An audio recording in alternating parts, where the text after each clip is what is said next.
Ladies and gentlemen, boys and girls, children of all ages. Mm, I ain't said that in a while. mm-mm. But Mike, it's something I haven't said in a while. I'm gonna go ahead and say it tonight. Uh-oh. Cause while you Oh, doing go ahead. cause while you doing I that, hope it's what I think. we I got hope it's what I think it is. we got we okay, we tuning in to the heavy hitters Wednesday night. I am your boy. I'm just K Styles.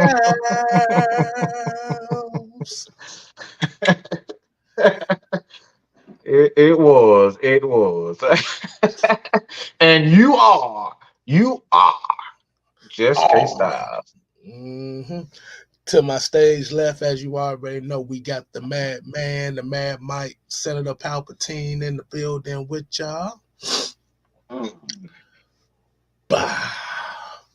And right below us, we have the Minister, we have the MVP. Jew Talk Sports is in the building, y'all. Good evening, people. Hey man, so you already know Don had to take care of some business, so he will not be joining us. So you will be getting the OG3 tonight. Mm-hmm. So let's go ahead and do this. Let's go ahead and do this right. Um and just for that, Mike, we got three special words for the people. What are we doing?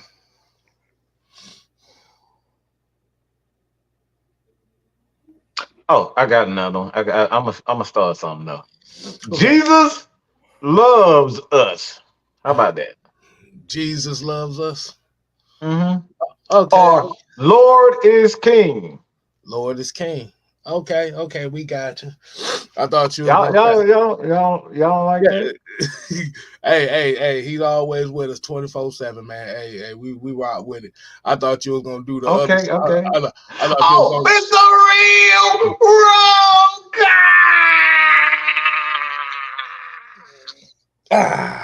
There we Ah, go. oh man, I'm that. trying to save y'all heathens. Okay, relax, people. Especially you, D. Coleman. Oh God, not D Coleman. Mm-hmm. All right, so let's go ahead and Wow. play a Wow. little. Let's go ahead and get the DJ rolling with it.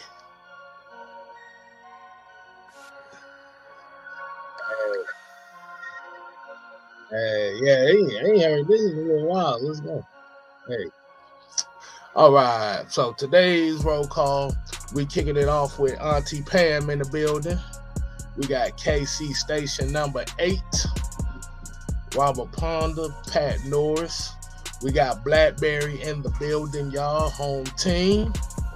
Big Ant, Kenneth Kelly, A137 Sauce, Maurice Mm-hmm. Martin, Sonia. What's going on, baby? Appreciate you joining us. Um, for those that don't know, Sonia is actually one of my daughter's godmothers. So, Oh yeah. she's always very supportive of everybody. AFN affiliated.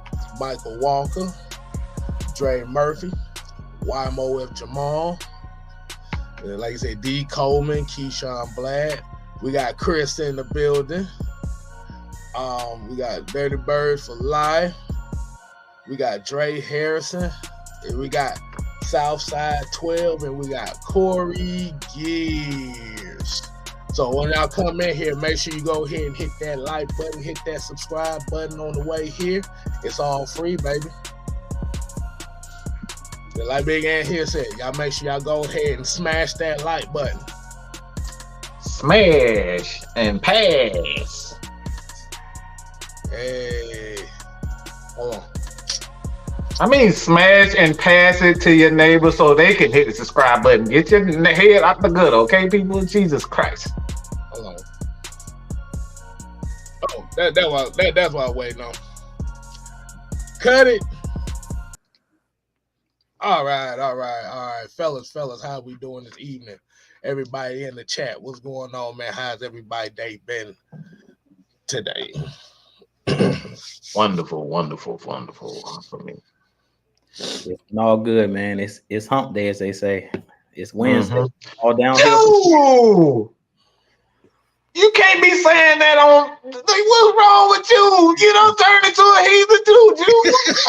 You don't have the couples channel, and now you talking about hump day. Like, what y'all got? Y'all expecting something? Like, is that what's going on, you? No. We ain't expecting nothing, but yeah. Ain't nobody I'll humping set the plug, around. If y'all know, if y'all didn't get what the joke said, man, like you said, y'all make sure Jew and Teacher Red got new couples channel. You and I. Pretty good. Pretty good too. Mm-hmm. So y'all actually get to see the Jew that we know. Yeah.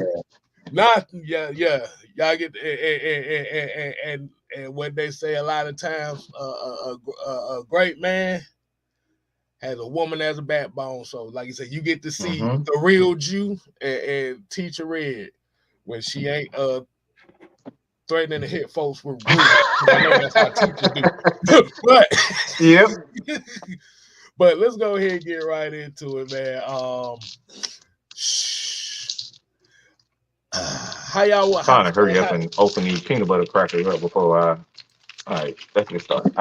You sitting over here pulling a Don and shit. What? I mean, I didn't ask you to call me out like that. You could have just let it slide, but no, man. I mean, dude, you the one over here opening up snacks on the damn show. What are we talking about? Nah, but for real, though, like you said, hey, man. Hi, fellas, how we want to do this tonight? We got a couple topics for the people, man. Like you said, we got. Okay, how we gonna do it? Hold on. We gonna do this 6-man combo style tonight. All right, we got 2 main topics. We got Atlanta Falcon draft talk, and what we call the Kirk Cousins consequences. And for what we all don't know what that means is to debunk this notion about losing a first-round pick over the Kirk Cousins signing. We're going to do 1 for draft talk, 2 for Kirk Cousins. We're going to get everybody a minute to go ahead and put what they want to hear first. 1 or 2.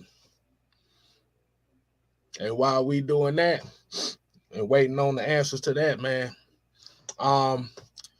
hey, any kind of sidebar you want to go ahead and bless the people with before we get to those topics? Yeah, man, since we having a little commercial break, I appreciate y'all plugging my new channel, me and the wife, Teacher Red, as they call her, but Amanda. Yeah, we have our You and I podcast, so y'all check that out. Like I said, if y'all want to see the other side of you, the wife definitely will bring it out of me. So it's going to be light. We're going to keep it fun. We're going to do a lot of different things. So y'all definitely going to want to tune in, man. But yeah, y'all going to get to see Jew let us, look, as they say, let his hair down, a little bit of hair. Y'all need to see the uncut Jew. Backstage, we need to do a blooper reel one day so they can just see how we just be cutting up. You know? Oh, trust me, they not ready for that. All right, so I see. Oh man, it's overwhelming. So I'm guessing we're gonna go ahead and start the show off like this, fellas. The Kirk Cousins consequences, as we've already known. Everybody's kind of excited about Kirk Cousins as the acquisition of him coming to the Atlanta Falcons. As far as we know we're looking at it as a win now move. But just in the last couple weeks, there have been rumblings about potential tampering allegations. So, Jew, we're going to let you run point on this one. Do you believe that do you believe it's true that is a possible? Oh yeah, they said the consequences is a potential first-round pick. Cap or real? Hey, Drew, go ahead, man. We're gonna let you run point. What do you think about these allegations and stuff? Yeah, I talked a little bit about it on yesterday on What's the Word. I think it's Mm-hmm. cap. Like, and Mike actually said it in the chat yesterday during my live show. Like, who isn't tampering? When free agency, pretty much anytime free agency is getting ready to happen, a week or two before, you start hearing rumors about this player may be going to this team. He may be interested. The team may be interested in him. And who didn't know that the Falcons needed a quarterback? Like after last season, Arthur Mm-hmm. Smith was going. Desmond Ritter, pretty much, that was a wash. So everybody in the world knew that the Falcons needed a quarterback, and it was either Kirk Cousins, who was the best quarterback on the market, or trade up in the draft, or Justin Fields, or all of the little rumors that were out there. So I really feel like it's cap. I hope that the Falcons don't lose a first round pick. They're saying that the Falcons with Kirk Cousins and the Eagles with Saquon Barkley are the two teams that's being investigated, but I just feel like it's capped because we also know they were all down at the combine. And a lot of the times in the combine, that's where the owners are meeting up, the GMs are meeting up, and they're talking about trades as they're in passing in the hallways, as they say. They're talking to each other about how much compensation would you guys want for this player. We're interested. So to me, that's tampering. That's what tampering is. Like, if you already having those discussions prior to the new league year opening, why does it matter? Like, at the end of the day, I think that the media is just upset because the Atlanta Falcons made a good move and they're butthurt about the situation that the Falcons actually made a good decision. So now it's like, okay, well, we got to make the Falcons pay somehow for making a good move. Like, at the end of the day, it is what it is, man. I really feel like I don't see it happening just based off of, if you see all of the different things that other organizations have done. We know the Patriots been cheating in plain sight. We know that the Saints was cheating in plain sight. Like, come on, like all the stuff that has happened, I really feel like this is cap. Like, I really don't feel like the Falcons should lose a pick for this, because at the end of the day, Kirk Cousins still had to make a decision. He could have went back to Minnesota, to be honest, and I talked about this yesterday. It's like, if he wanted to go back to Minnesota, Minnesota had a chance to sign him prior to free agency opening, and that would have avoided the Falcons even being able to intervene because he was already on the Minnesota Vikings team. So at the end of the day, I think the writing was just kind of on the wall in that situation where Kirk Cousins felt like it was time to move on for whatever reason. I don't know if they didn't offer him the money he wanted, whether he just felt like this was the right move for him, which he kind of talked about, our owner, our GM, the coaching staff all being on one accord. He said all the different reasons why. So it was really Kirk Cousins' decision. So I really don't feel like the Falcons could have did anything to make him leave. If he wanted to stay with the Vikings, he would be a Minnesota Viking today. He made the decision. So at the end of the day, I call it cap. It's cap. Hey, man, just plain sight, just cap, man. Mike, how you feel about it, man? Poppycock. Poppycock. It's all poppycock. I I mean, like, we in 2024. It's like we got cameras and AI.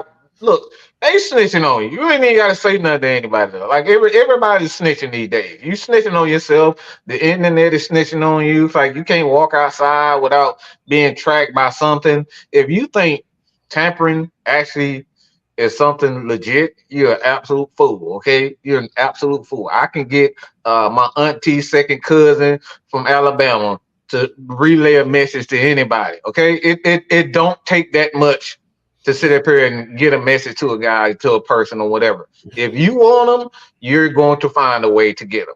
And at the end of the day, all of this is Minnesota's fault. If they wanted him, they should have given him what he wanted. I don't want to hear nothing about no tampering when you had every opportunity to put the money down. Slap it. Look, if you want it, you're gonna go through anything and everything to get exactly that. The Falcons wanted Kirk Cousins, Minnesota didn't. As simple as that. All right. And they say one thing too: a happy wife, a happy life. That's all that's all I gotta say about that. He didn't come to Atlanta because he quote unquote wanted to. His wife has been on the road with him for years. sometimes these guys like Aaron Donald, look, they are significant others that tell them like, look, babe, I need help. I need help at home. I'm tired of sitting at home by myself. I'm tired of traveling. I'm tired of dealing with the all these things that comes in with just being popular and fame. Sometimes they just want to call it quits. And he's getting to that point where like, look, 2 more years, and he did himself a favor by coming home. His wife is from Alpharetta. So at the end of the day, man, I don't see anything. At the end of the day, I just don't see any legitimate reason why you could say, unless they slid him some money under the table, they gave him a business that we don't know about. To say tampering, look, it's poppycock, bro. Poppycock. Can I say it a little bit rough around the edges on this show tonight? Mm-hmm. Go ahead. Me.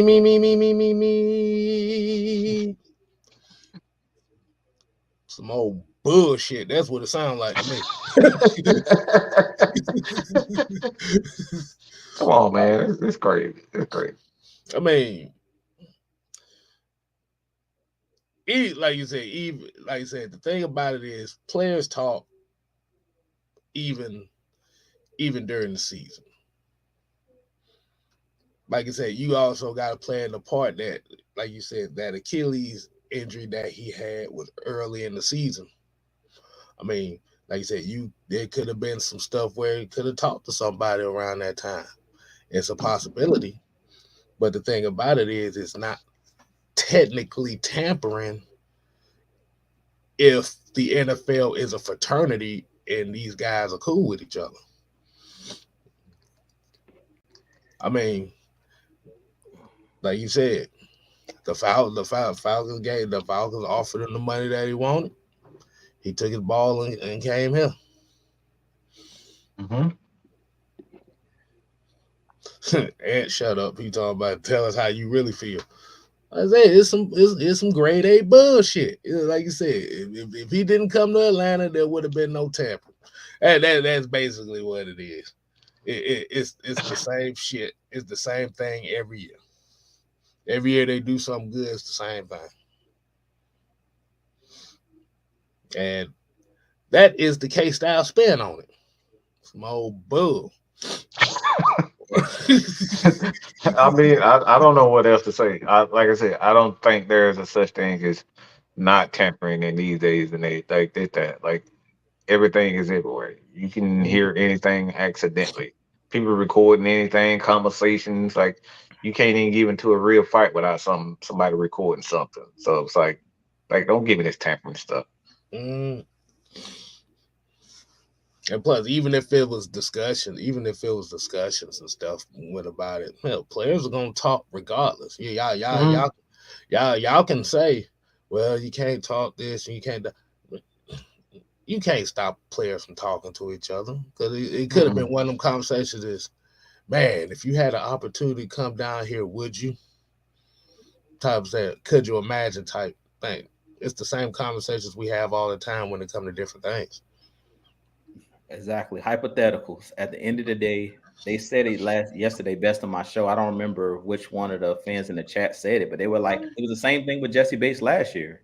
Like we seen him at dinner with AJ Terrell, Casey Hayward. They all had the same agent. I'm sure the Falcons name came up. I'm sure they were like, would you like to join us? We literally seen him at the Pro Bowl talking to Buda Baker. That happened. Exactly. That just happens. Like at the end of the day, let's be real. A lot of these guys know each other prior to even entering the league, whether they played little league together, whether they played against each other in high school, whether they played on the same team in high school. This happens all the time. So, like you said, players contact each other even during the season. They talk about it all the time. Yeah, I reach out from here and there to my friends. We talk. This is just the world that we live in. Yeah.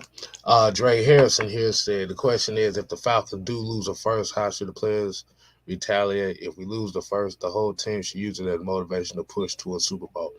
Thing about it is for what they're trying to base it on.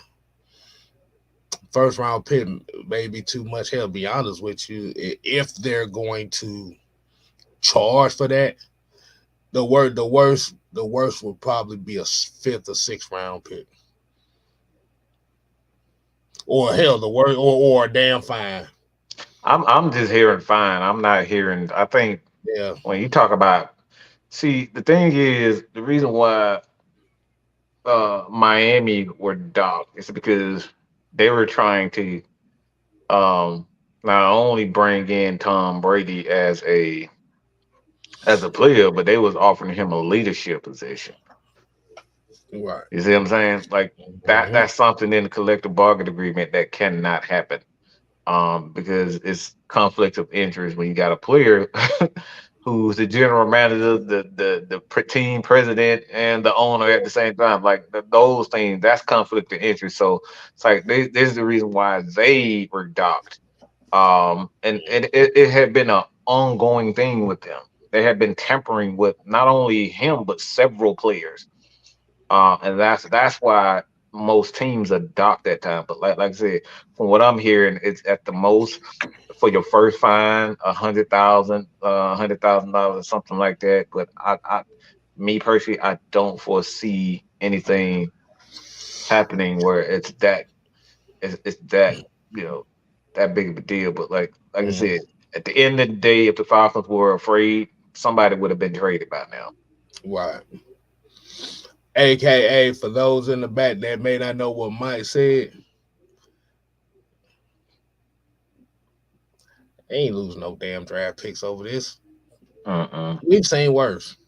Mm-hmm. Um, Let me see. Hold up. I saw somebody say something here. Just like Southside here say, he said, I think they said it worse is $100,000 fine. And Mm-hmm. that's exactly what it's gonna be.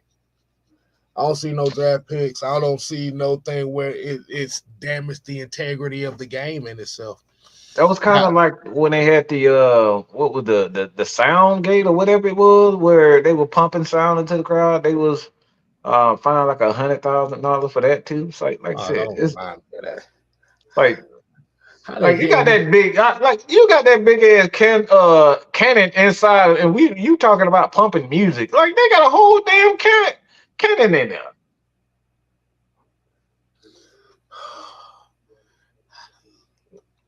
go ahead, G. K like he got a headache. It gave him a headache. Sound like this is supposed to be. You're supposed to pump sound in the we got stadium. Like that's we what got I thought. Exactly. At the we end of got the day, man, it's a joke. Like I said, we've seen a lot worse. Like, would you rather us tamper with Kirk Cousins or record a whole sideline? Uh, yeah, let's be real, bro. Like, come on, man. Right. Let's be real. Like, this don't affect the game in any way. As I mentioned, we didn't kidnap Kirk Cousins. He made a decision. Like they had a chance to re-sign the man. We didn't do anything illegal. We offered the man the money. The man that made the decision to come to Atlanta. That was his choice. We ain't forced the man to come here. So at the end of the day, like he said, if the Vikings really wanted him, they would have gave him the money.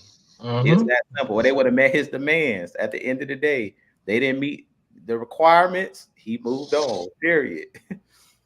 how the hell the Atlanta Falcons in 2014, 2015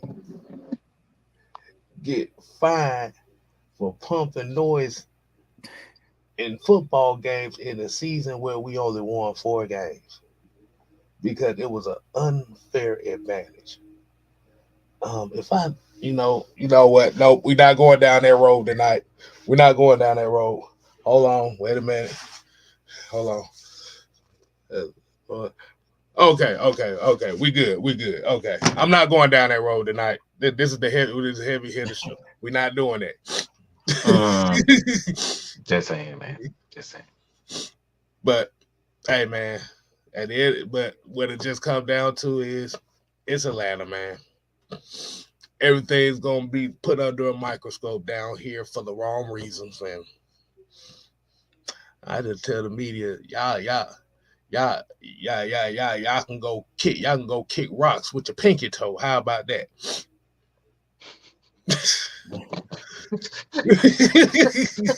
That shit hood. I broke my pinky toe. Ooh boy. Yeah, we not. Yeah, we ain't doing. And I guess we gonna go ahead and do a couple comments here. Before we get to the other topic we got for tonight. Or do y'all got anything else y'all want to speak on before we get to the next topic? Mike, Jude. No, not necessarily. I put a short out that I think is going to be kind of controversial, but that's about AJ Terrell. So when y'all get a chance after this show, check that one out, man. I'm like I said, I think it's a bold take. Just me personally, but we'll see. And Mm. I know a lot of people love AJ Terrell, but you know, y'all gonna hear what my take is. And it's very interesting that you say that because that actually goes in well into the next topic as far as draft talk and is there certain particular positions in this draft that are what they say something to look out for. I will Hmm. um but let's see, we got a couple because I saw somebody had put something in here about Justin Jefferson. It was like that like they're trying to push out this Justin Jefferson, the Cincinnati goddamn trade scenario. I'm still trying to figure out why would that happen where Jamar Chase is looking to get paid. You got Justin Jefferson looking to get paid after you just paid your quarterback. Jew, tell After me they what just trade, after they looking to trade another wide receiver. Jew, tell me that does that make any sense at all? That you're going to bring in a guy who's looking to get paid to play with a wide receiver that's looking to get paid to play with a quarterback that you just paid, Yeah, it ain't aka the highest paid quarterback in the league. Yeah, it's not happening. It's they playing fantasy football. Like we say, when we always say this ain't Madden. It ain't happening, bro. Like at the end of the day, that's another. I think another wrinkle that nobody's looking at is that could have been another reason why Kirk Cousins wanted out. And I talked about this with Aaron Rodgers and Devontae Adams. The reason Devontae Adams was traded to Las Vegas is because Aaron Rodgers wanted to make 50 million a year or whatever he was making at the time. So that's another factor that nobody's factoring in with the whole Kirk Cousins situation. Is like, did Minnesota have the money? Because Jefferson is demanding so much money that would they even been able to pay Kirk Cousins what he wanted and give Justin Jefferson, make him the highest paid wide receiver? Because the rumors are he turned down a deal that's like 30 something mil a year. I don't know how true it is. That's what they pumping out in the media, that he turned down a deal for 30 something million a year. So that could be another reason, a factor that nobody's really factoring into this situation of why they didn't want to give Kirk Cousins the money, or they felt like they couldn't pay both of those guys. Because you got to think about it.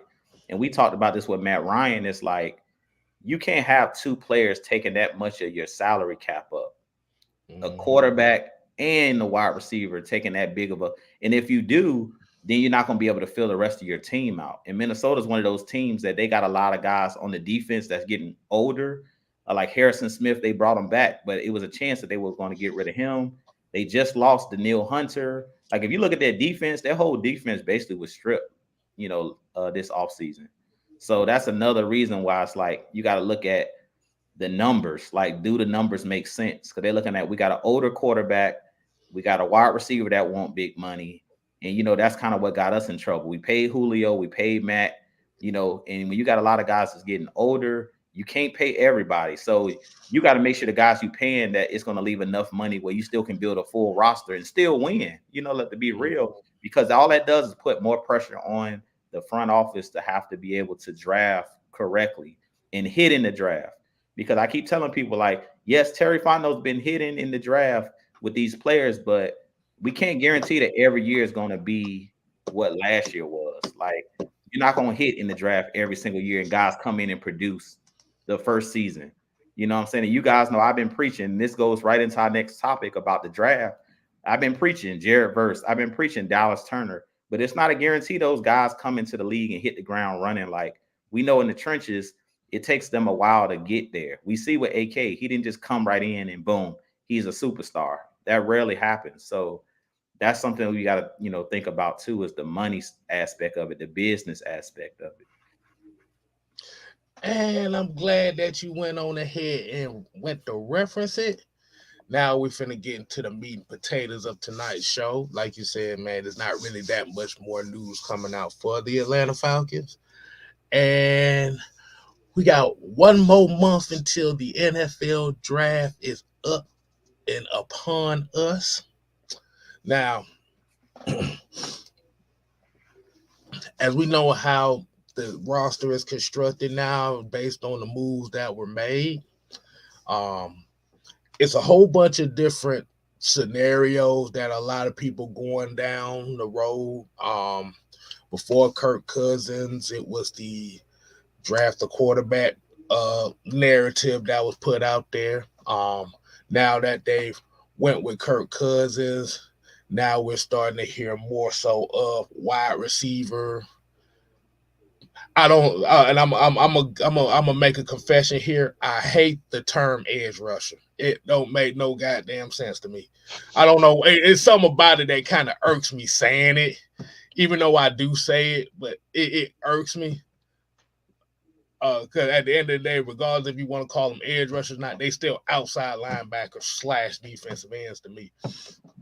You got that as a need. You got to figure out, even if it's not edge rusher. You see how they just did. Did you see my face when I said that, right? Yeah.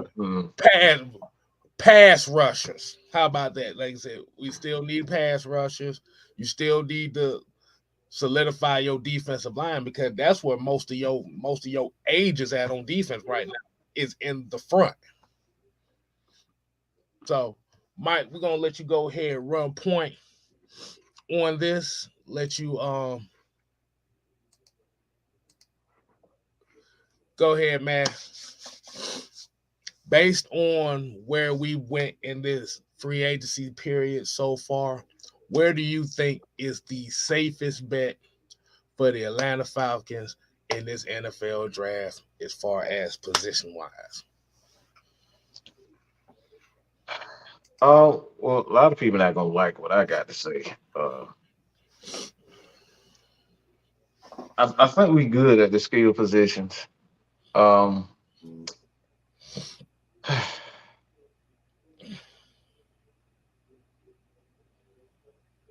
There's two guys for me personally. I think it's safe to really look at these two guys, and I'm not talking about my Conkey. I'm not talking about him. I think it's too good to pass up, in my opinion. The more that I think about it, man, it's just like I don't see how I could pass it up. And the reason why I'm saying is because the year that we saw it happen, it opened my eyes as far as the draft is concerned. Because you look at these skill positions, man, these guys are just looking for more and more money. And if you're going to pay wide receivers, running backs, cornerbacks, safeties, this type of money, man, for like you can only pay them for a couple of 2, maybe 3 years, of 20 or near $20 million. So I'm gonna say this. Falcons fans, I think we good at offensive line. Like I think we develop offensive linemen well.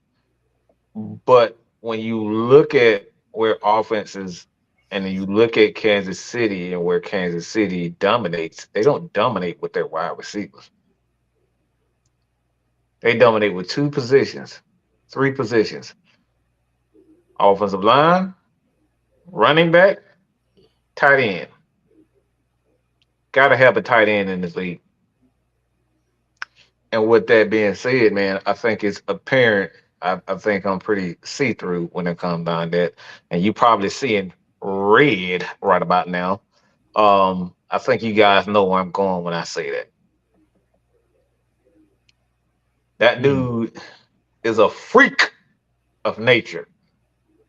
I don't think there's a better player in this draft than Brock Bowers. This dude is a fucking animal. I've seen him up close. You've seen what he could do. K Styles definitely has seen this guy what he could do. And the thing, God damn it, Mike, you had to remind me about that game in 2020. Look, Jesus Christ, I never seen a tight end with three that only had 3 catches in the first half for 200 and something yards against. I've never seen this. I've never seen it. I've never in football high. I've never seen that. We can sit up here and talk about edge rushers, but I think you can get edge rushers even in second and third round. I truly believe that you can really get those guys, and the Falcons have enough players where they can trade one of those guys and move up back into the lower part of the first round and get them a guy if they need to replace said guy.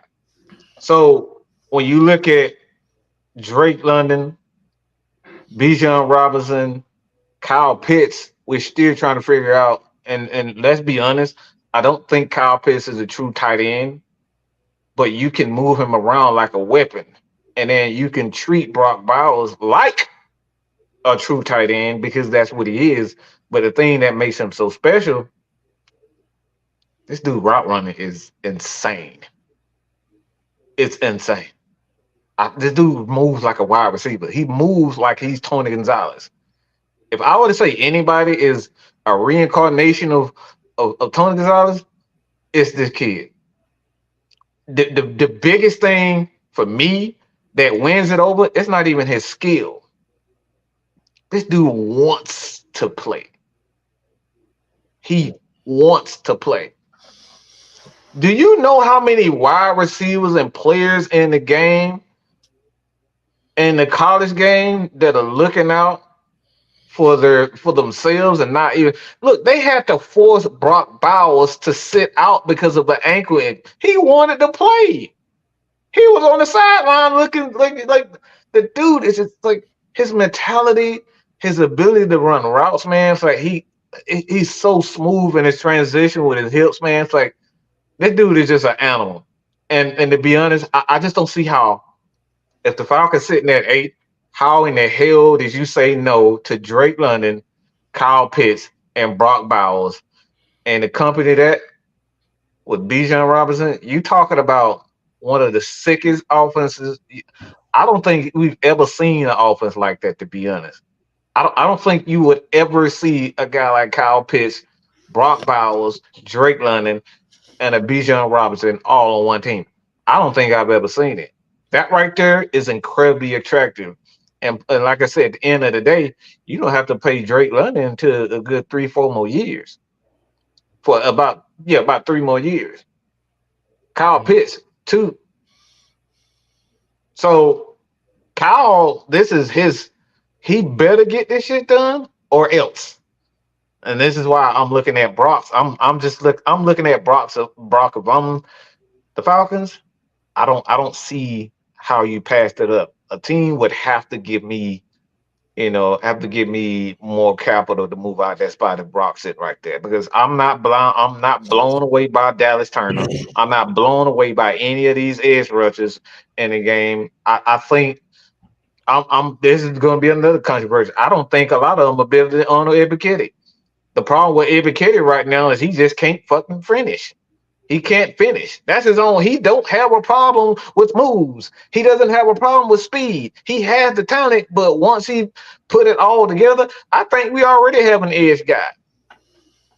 So I'm not blown away by that. Look, I've seen Dallas Turner playing against Alabama, and I'm sure against Georgia, and I'm sure Jude has seen him also. I'm just not blown away by them. Like, these guys are just athletes. I don't see anything special about any of these guys coming into this draft. So I don't see how you pass that, Hmm.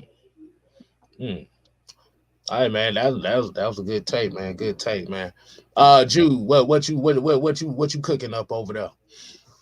Y'all know where I'm going with it. man. Y'all know where I'm going with it. Yep. I already know I where I'm already, going I with it. heard Yeah. it. I heard it. Y'all know I have my premises. I love that Mike said Brock Bowers because I haven't heard anybody say it. So that was a very interesting take.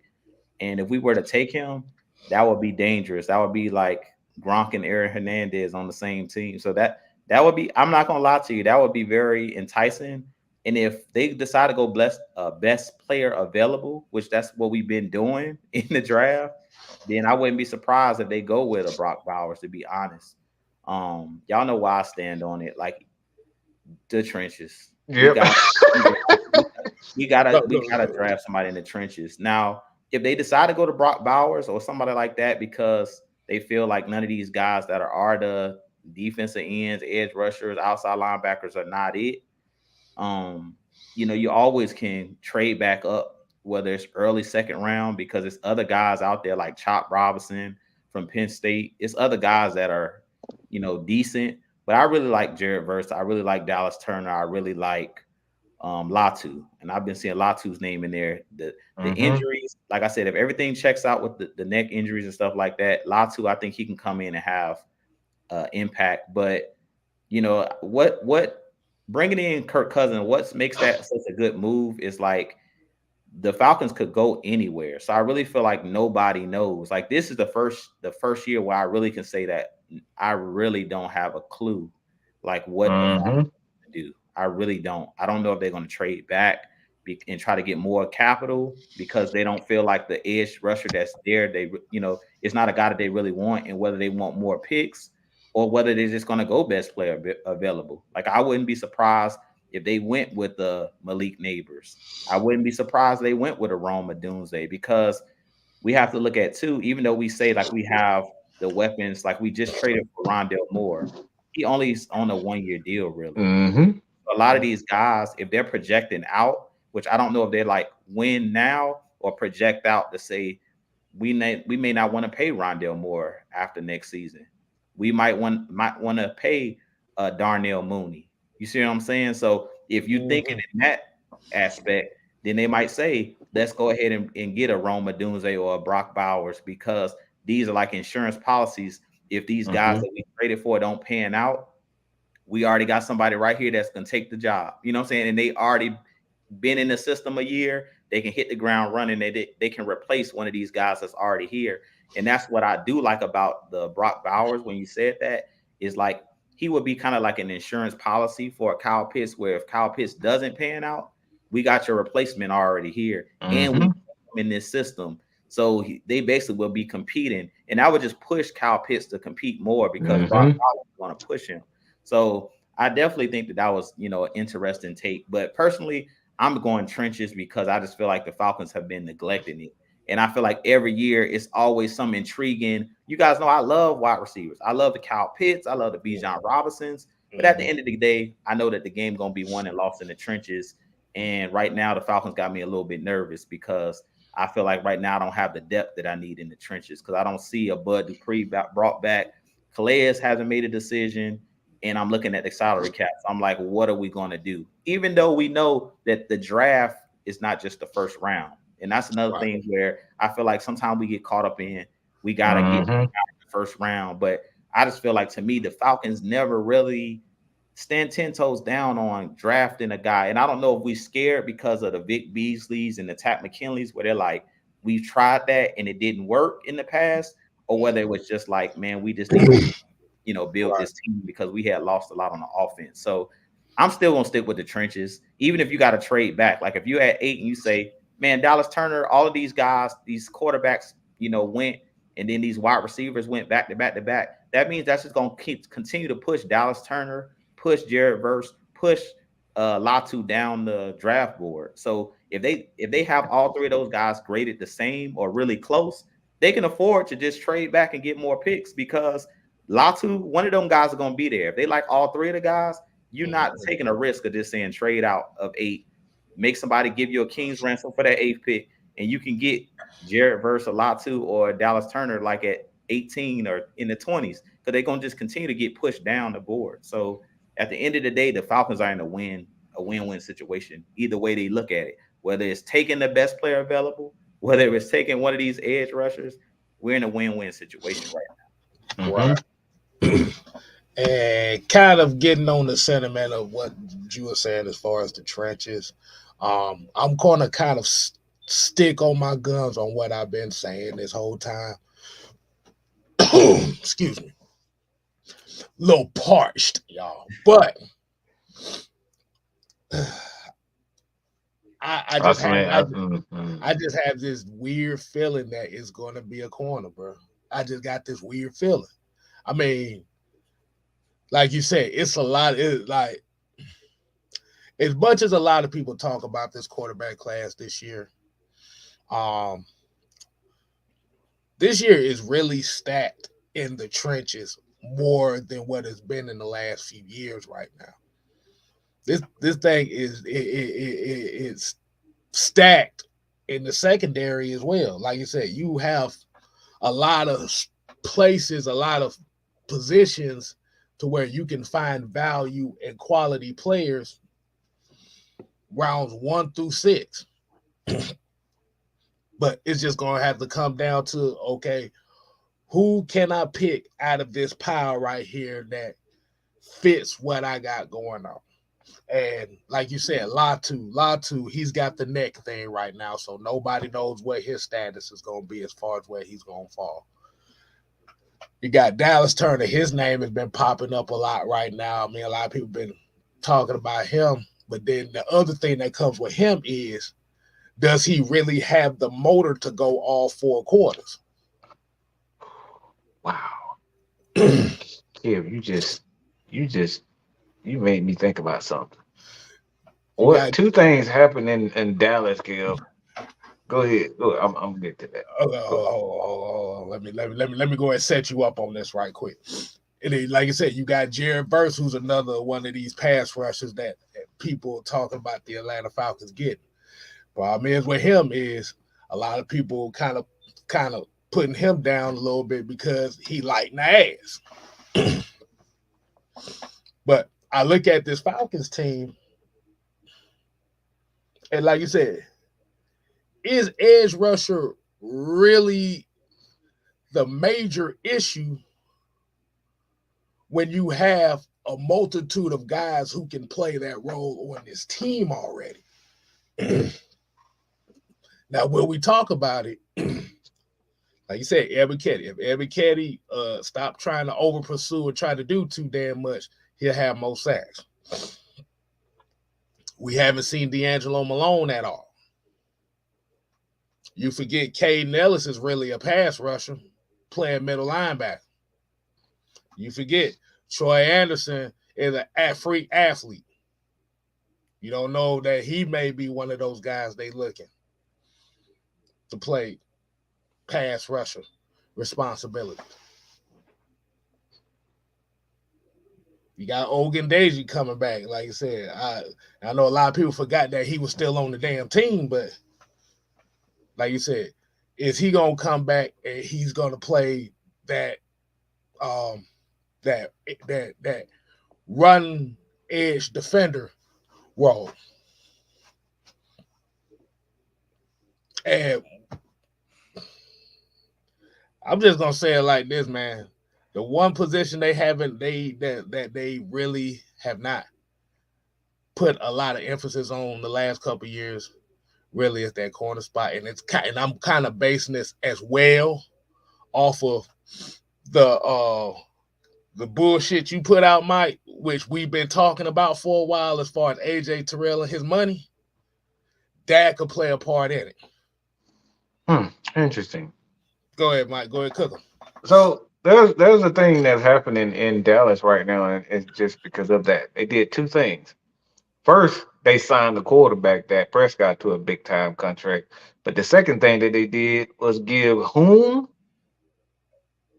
a contract? Who? You don't know? No, no, I don't. Yeah, I they don't. gave Diggs. They gave Trayvon Diggs that big contract. He get paid about 200. And where he at? Sitting on IR. You see what I'm saying? That's $20 million sitting on IR. And where is Dallas right now? They got to give up their entire offense and defense because they was cutting salary. So when Kev says you have to focus on the money, well, the money has changed now. They're giving so much guaranteed money to players right now. You have to be absolutely sure that these guys are the real deal. And as much as I like Kyle Pitts, he's not the real deal as of now. He has the potential. He's already shown that he can be that, but he has to do it consistently. So if he can't do it consistently, are you really going to pay him what he's going to he's going to command? Mm-hmm. So these are the things that you have to take in consideration because if you draft a guy like Brock Bowers, you're going to pay him at most about $5 to $7 million around that. All right, Kyle Pitts was drafted at 7, and he's making about $7 million a year, about $32 million. So it's like he's making close to that. So when you look at him, you can pay Brock Bowers. You can pay him $5 million a year as a first round draft pick, and then you end up trading a guy like AJ Terrell. You don't have to pay him $20 million. You can get a cornerback, but the cornerback position is deep this year. It's deep this year. So you can end up getting a guy in the second round, third round that has the potential, and we already got 3, 4 guys already who's very good at developing DBs as it is. You're not going to miss too much. And like I said, I love AJ Terrell, but at the end of the day, it becomes money over what's best for the team. And paying one guy $20 million that's not a superstar, he's not a mega star. I don't think that's something that this organization is going to do and wants to do. AJ Terrell has to become Deion Sanders like this year if he wants to get that contract. And I already think it's too late because isn't it his 4th year? They got to make decisions in a couple of months, in a month or so. So he hasn't shown that ability to be on the level of a Deion Sanders. So, like me personally, look. I got Clark Phillips. I can trade down, pick up a few more picks if I don't want Brock, and get a corner right there. So it's like me. I think it's like we got to get out our feelings when it comes down to certain players. I like AJ, but like not for $20 million. I don't even like him for $15 million. I'm gonna just be real. I don't even like him for 15 million. He's a traveling corner, but I just don't. I'm not doing it. If I'm a GM, I'm already signing papers. Calling people to see if y'all want him for X amount of picks because it's the money for me. It's not AJ's talent. It's the money for me that doesn't make sense. We've been this before. We did it with Devontae Freeman. We could have easily gotten another Devontae Freeman, but we sit up here and made him the highest paid running back for something that he really wasn't. Once he got his money, we saw him going downhill. All right. So like I said, at the end of the day, man, we gotta stop. We got to stop overpaying players because we like them. That's what got us in this position anyway. We should have never given Julio Jones that money because that's being at the end of the day, we Matt Ryan had already shown that he can, get the ball to certain receivers and make them quote unquote 1,000 other receivers. We didn't need Julio to be a superstar anymore. We didn't need him to be productive, and we paid him $60 million to be productive, which he ended up, getting his money. He got the hell on. So it's like you look, we got you got to make sure these guys are the real deal before you start. It's like these guys ain't Patrick Mahomes, man. These guys ain't Reeves Island. You know what I'm saying? These guys are not Bo Jackson. These guys are not Deion Sanders. They are not. So why should we give them money? Let's be real. That's false advertising. End of the day, AJ Terrell, if he wants $20 million or close to it, it's false advertising because you ain't it.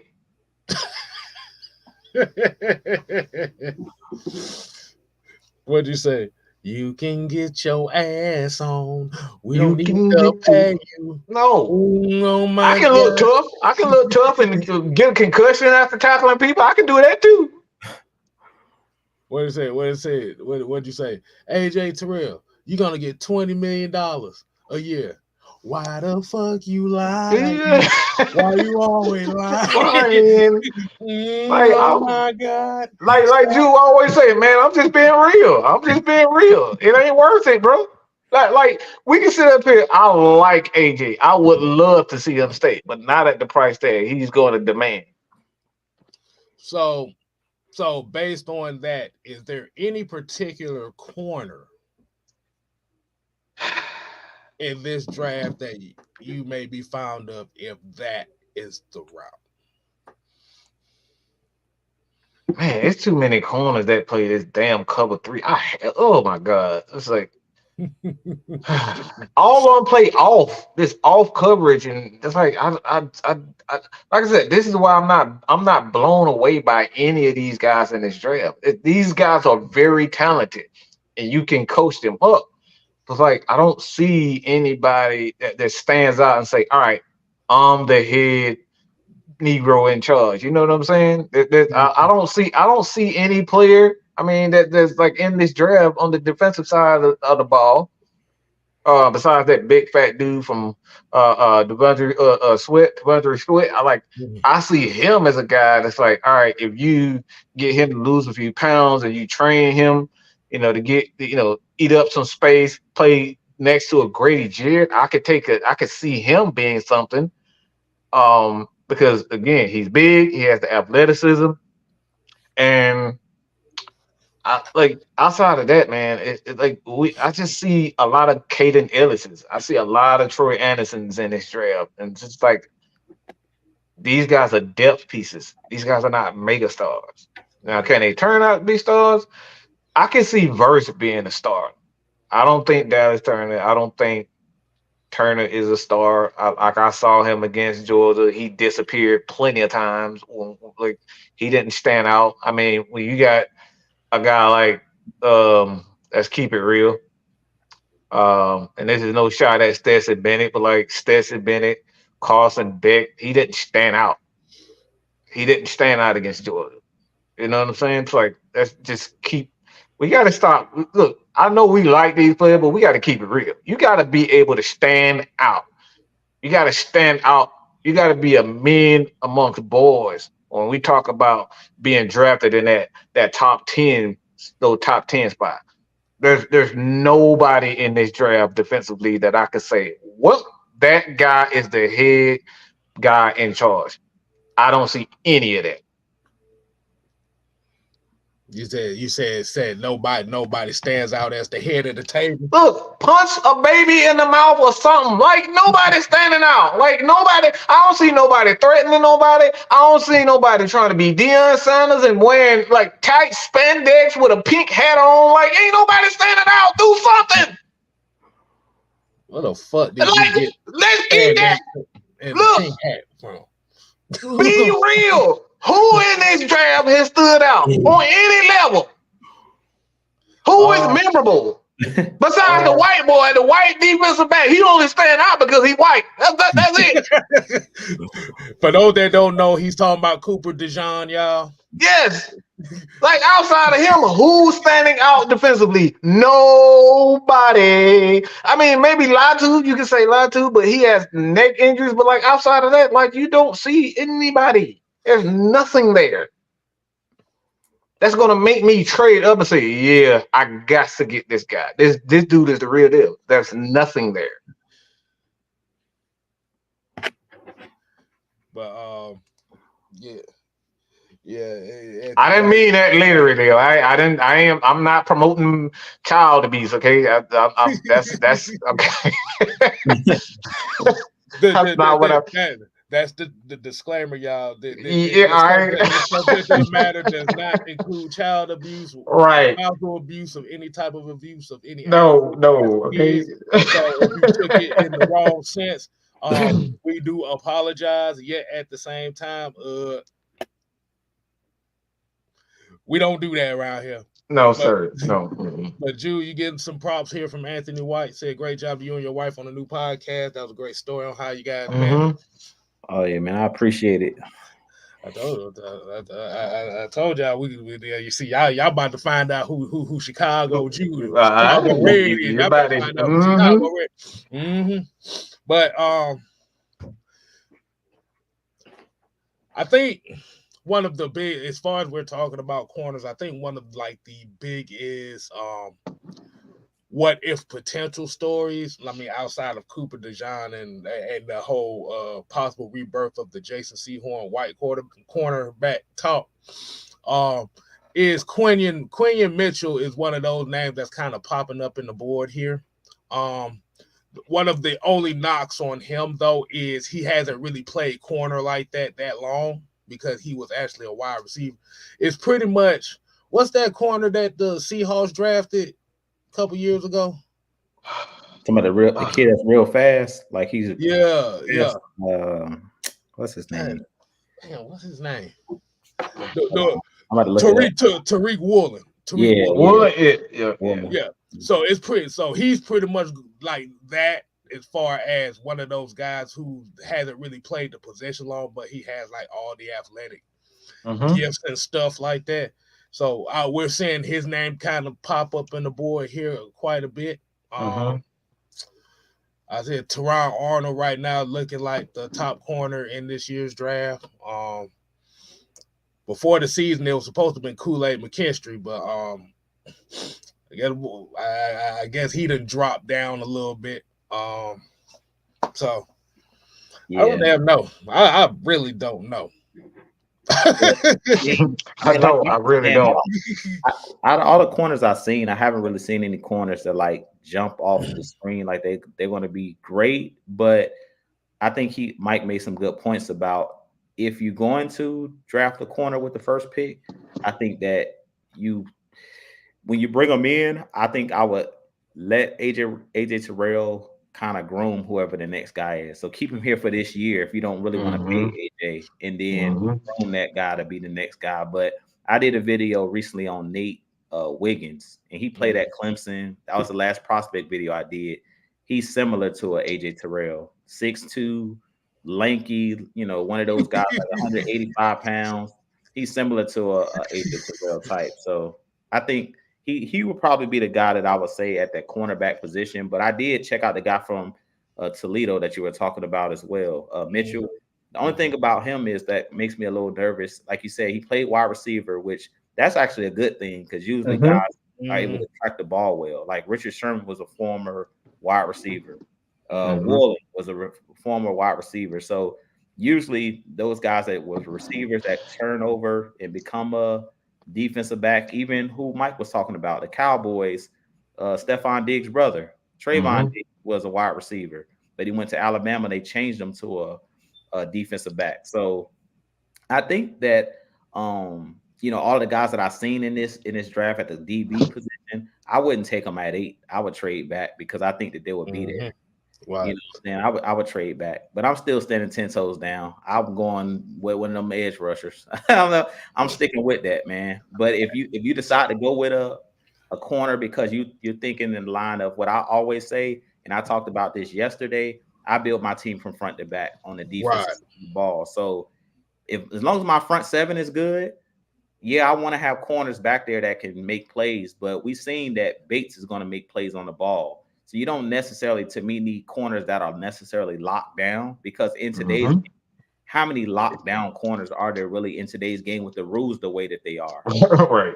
So I think that might make some good points about AJ Terrell, because for me, I've been saying that I would pay AJ Terrell, but at the same time, I think for the value that you're going to get out of the player, is it worth paying that type of money? Because it's like Mike was saying, would you rather pay somebody in the front seven, or would you rather give AJ Terrell $20 million a year or whatever you're going to have to pay him?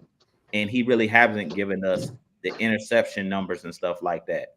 And I'm one of those guys that, like what Mike was talking about, I kind of fall in love with, if a player is really good, I feel like pay him. Like I wanted Brian Burns to be paid by the Panthers, but at some point it's like you kind of got to weigh. You can't pay everybody. That's what I was saying in my show yesterday. Like you got to decide on what's the most important positions, like players you can't live without. So the Falcons are going to have to decide, is AJ Terrell a player that the Falcons can live without? And can you go out and, get somebody that can replace him? Personally, I think you possibly can, as long as you solidify the front. If we don't solidify the front, you're going to have to solidify the back. You got to figure out which one you're going to solidify. And that's why I feel like the Falcons are kind of in this crossroads where we got a lot of players that's up to be paid. And this is where the problem comes in about building your team. So this draft is going to tell us a lot about how Raheem Morris and this regime, how they want to build this team, because a lot of these guys also are not from this regime. So they're redoing this whole team. So even though I keep mentioning Calais Campbell, maybe they don't want Calais Campbell to come back. Maybe they don't want Bud Dupree to come back.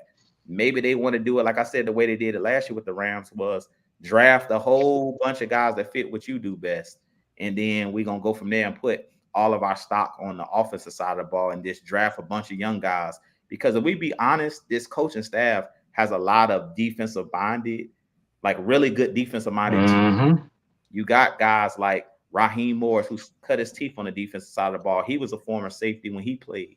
You got Jerry Gray, who was a former Pro Bowl corner. So they may feel like we can go without having a really high-end corner because we can develop guys out of the draft to become what we want them to be. So it's going to be real interesting to see what they do, because right now it's like we're at a crossroads, man, on a lot of these players. And nobody's safe right now. So all I'll say is don't really, link yourself to any player outside of Kirk Cousins. Anybody can be traded. Anybody can be not be re-signed, because we don't know, what they are thinking. A lot of these guys were not drafted by this new regime. So it's going to be interesting. Because an interesting thing, too, as well, is we're kind of going back on that corner position right quick. I think the importance of them getting Clark Phillips is actually one of those things that actually makes this AJ Terrell possible, trade scenario possible, and getting a corner possible. Because, like you said, let's be honest, Clark Phillips dropped to the 4th round last year because he a little itty bitty man. He a little itty bitty motherfucker. Let's just keep it real. But the thing about him, and this is why a lot of Falcons fans love Clark Phillips so much, is because he got heart. He can play outside and inside, despite him being small. I said before, he reminded me of Antoine Winfield Sr. at that point. If y'all don't know who Antoine Winfield Sr. is, y'all go take a look at him. That was a small corner. Kevin Mathis was another one. Hey, but yeah, man, that $20 million for AJ Terrell is that's going to be a big problem here come next year if he's not in their future plans.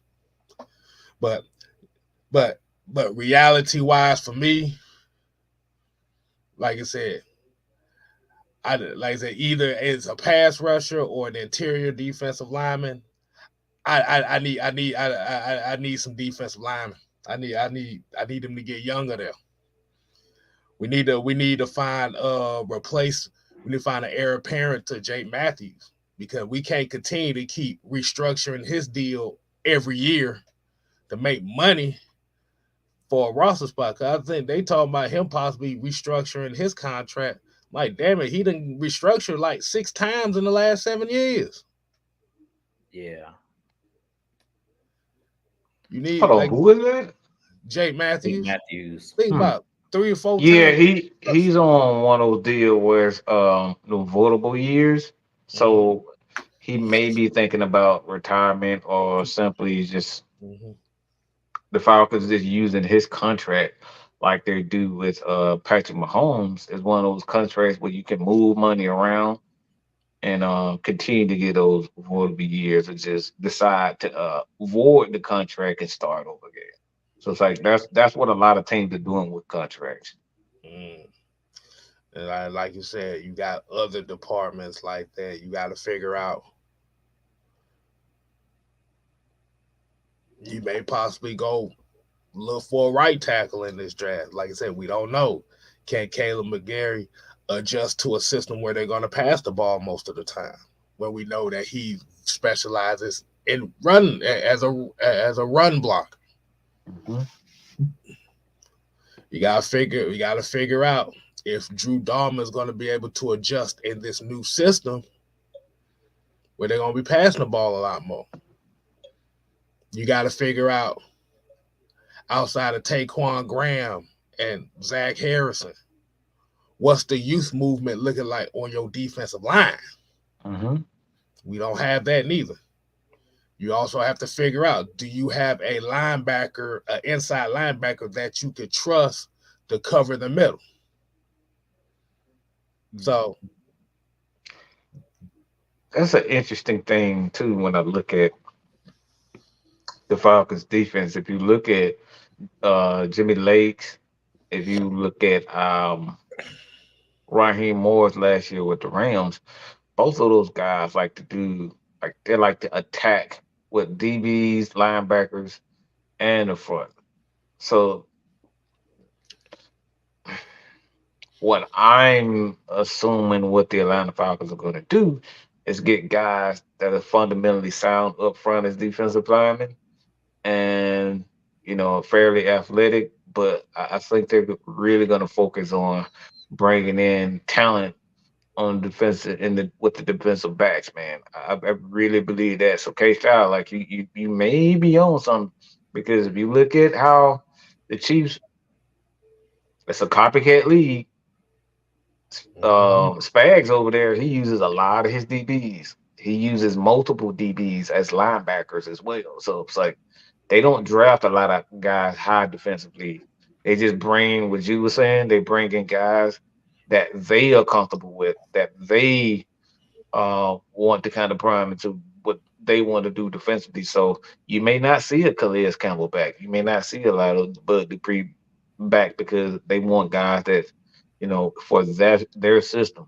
And most of the time, the head coach always gets what he wants. mhm. And like you said, it may be a possibility that they may just trade back Hmm. just for the hell of it. Yep.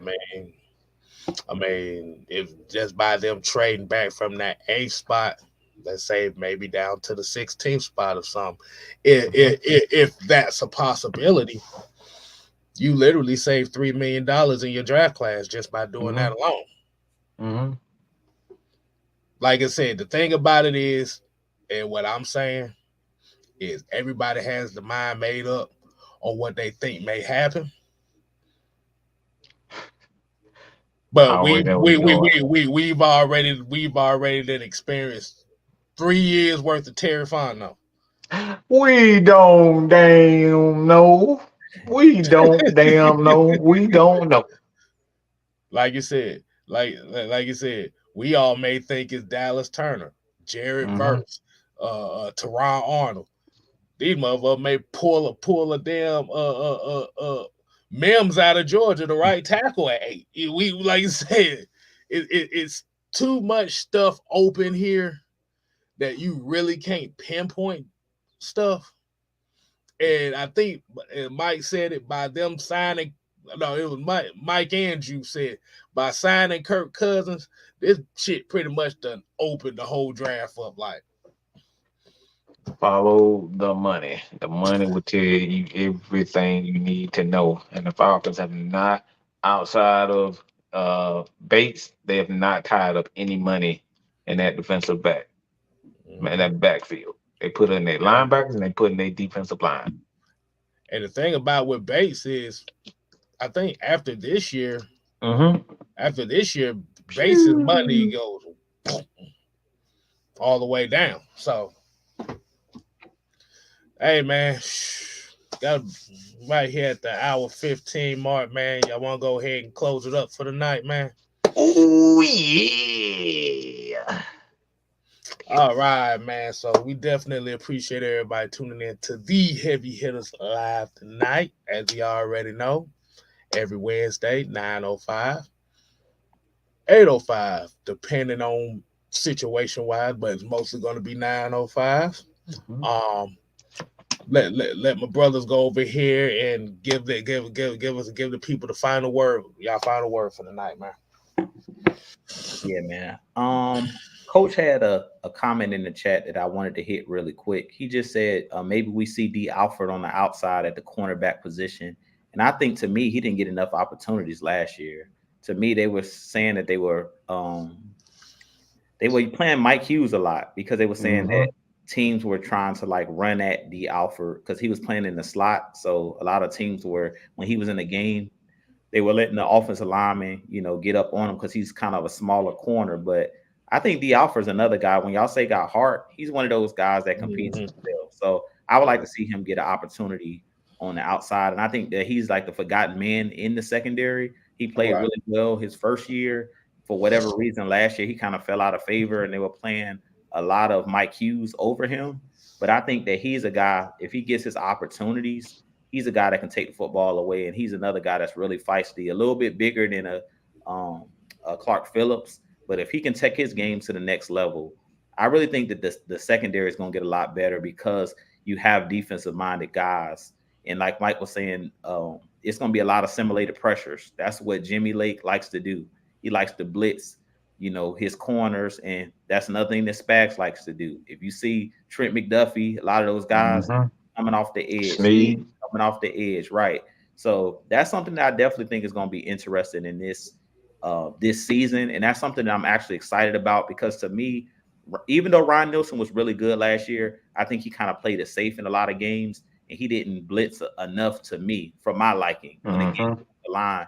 That sometimes you got to roll the dice, and I think that that's something that we'll see a lot more this year. Where if we're not getting home, we're gonna get home because we're gonna bring pressure and we're gonna Mhm. bring guys, like he said, that's more athletic that can stop. Because how many times last year that we see Kyler Murray in that game break the pocket? If you bring a corner in that situation, he doesn't scramble and get Dobbs in that game against the Vikings. Same thing, scrambling around and get out. Whew.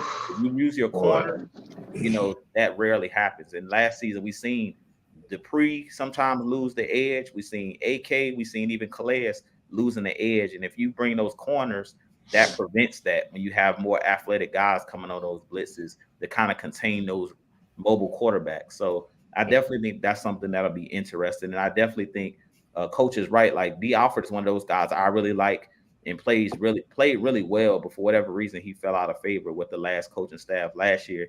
To me, he didn't get enough opportunities. So hopefully these guys that we have, they can start to develop and get their opportunity because you never know. I really think Clark Phillips definitely is a diamond in the rough, but the Mm. another guy that could be a diamond in the rough, and that just gonna make AJ Terrell more expendable. If we got some guys that can step up, that gives us the opportunity where we don't necessarily have to spend that money. Mm. All right. What you got, Mike? What you got? Ooh. Um. Just continue to watch um two guys, OG Truth. Um, those guys have really been hitting it hard, man. So show them some love at Truth TV as well as OGN TV. Trying to help to get those guys coach, get them to 500. Coach is almost there, so we get him monetized. And um, the next we're gonna have four guys. All right, OG, Sam, Truth, One, and Coach. So that's four guys that we're trying to get monetized. So you guys, you can check them out. You just go to any one of our channels. I like on the community tab.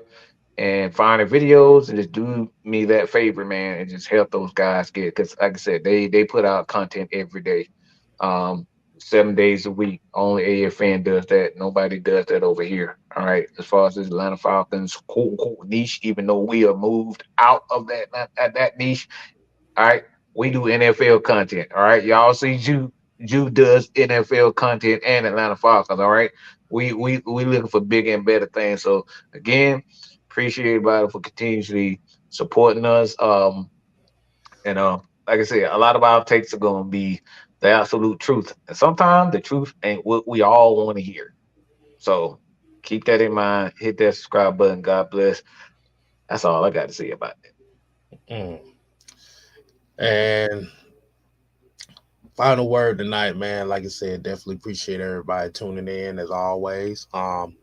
Definitely heavy hitters. We hitting it strong on a weekly basis at 9:05.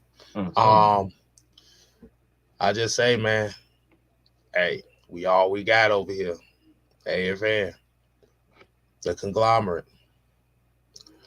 Like you said, we all we got. And at the end of the day, man, we love this team. We love the Atlanta Falcons just as much as anybody. But the thing about it is, we appreciate y'all, even though some of y'all don't appreciate us. It's all good love at the end of the day. Because guess what? You can't kill what's already out there. You can only make it stronger. So we definitely appreciate y'all. Like I said, y'all continue to go ahead and subscribe to the Heavy Hitters Live. You make sure you go subscribe to Jew Talk Sports, the UNI podcast, Mad Mike Sports, Mad Mike Network, Six Man K Styles channel, and I think I might go ahead and push out that 6MK Read and React channel while we at it there. Hey So Sal, do it. You've been saying it for about 5 months now. Get your ass up and do it. gotta do it. Because So we got he be sending us some bull crap. All right, y'all. So he need to do that. I guess he said go ahead and do it so you ain't gotta Yes. send it to us no more. No, that you gonna keep doing that. You and Edgar not gonna stop that. Nah. So pretty much what the Read and React channel is gonna be is just gonna be a bunch of clips, a bunch of the stuff that I get on their nerves with on a daily basis. So they give us a reason to push that out there. So like I said, I'll put it in my community tab, the the Read and React.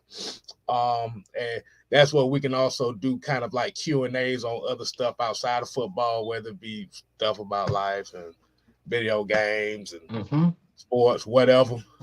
So that's going to be kind of like Q&A reaction channel. So tune in to the 6-man combo tomorrow. We'll give y'all a preview of the topic is. We're going to be talking about mediocrity in the Atlanta Falcons fan base. Woo! That's gonna be a hot one. Woo, So, boy. till next time, people, we ain't here to play. Oh no. We here to stay. Oh yeah. You ain't got to go home. But you got to get the hell out of here. Oh yeah. And remember, the wind you cannot see, but hit hard enough will knock your black ass to the ground. Oh yeah. Deuces.